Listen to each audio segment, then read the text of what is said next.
with me here now is Greg Edwards. Greg Edwards, not a bad night, man. Third place here in Hampton Heat 200. I got a feeling, though, you think you could have done a whole lot better, man. Tell me about tonight. Yeah, I felt like we were in a catbird seat, honestly, there behind Nick and Matt. I feel like I had a really good car. And then when they made their mistake and came down pit road, I was like, all right, we'll capitalize on that. I've made that mistake before. And we took off in the second half, and everybody I'd been running with had been checking out on, and they were eating me up. It just seemed like something wasn't quite right in the carburetor, saying maybe they needed some stuff. It just didn't quite go down the chute like it did the first half. You know, with all that in mind, you know, we came out with a third place finish. Good points tonight, cars in one piece, and the way my luck's been in this race, I'll take it. Yeah, no doubt about it. Speaking of points, you will capitalize tonight off of Waltz's troubles, and I know that's not the way you want it. Y'all have a deep respect for one another here, and other than that, we carry on forward. We move on to next week, and Greg Edwards, you still got to go win races. Yeah, we got to do that. I feel bad for Matt and Andy. I mean, they're both good friends of mine. They're great competitors. Matt's been having a heck of a season. He's doing a good job behind the wheel. You know, that's the kind of race this thing is. That's what just seems to always happen to me. And finally, for a little bit, I called a little bit of good luck, and they kind of called sometimes. So. That's Greg Edwards on his night here in the Hampton Heat 200 at Langley Speedway. Hey, with me here tonight is Danny Edwards Jr. Danny, man, second place finish here in this year's Hampton Heat 200. Started P19 in this field of 37 cars and just bide your time, picked them off one by one. Excellent finish tonight. Danny, tell me all about it.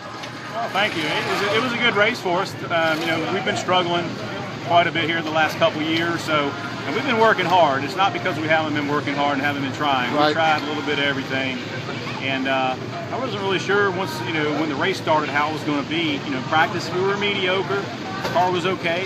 The car was driving much better, but we just didn't have the speed that a lot of guys had. So our qualifying was a little bit off. But when they waved the green flag tonight for the race, as soon as we got single filed up, I could really tell the car was good. You know, I was like, this is, you know, I came on the radio and told my guys, this is the best car we've had in a couple That's what they years. told me.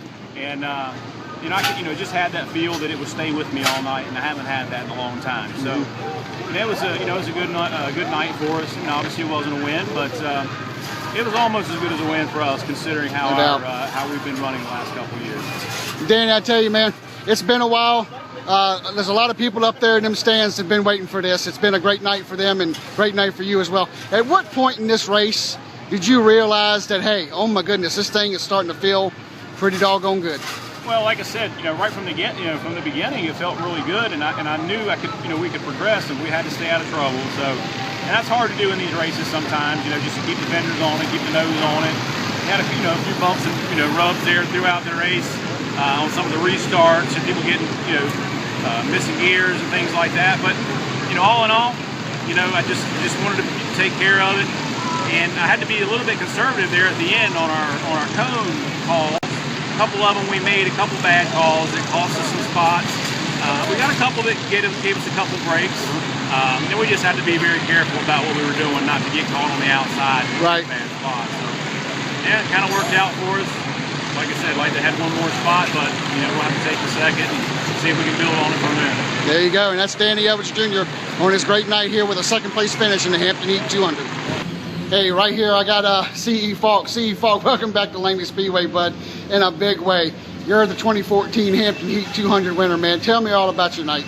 It's been a long 2 days. We worked hard on this 40 machine. It was a big test on Friday, and then just tweaking on Saturday. I felt like we had a pretty good car.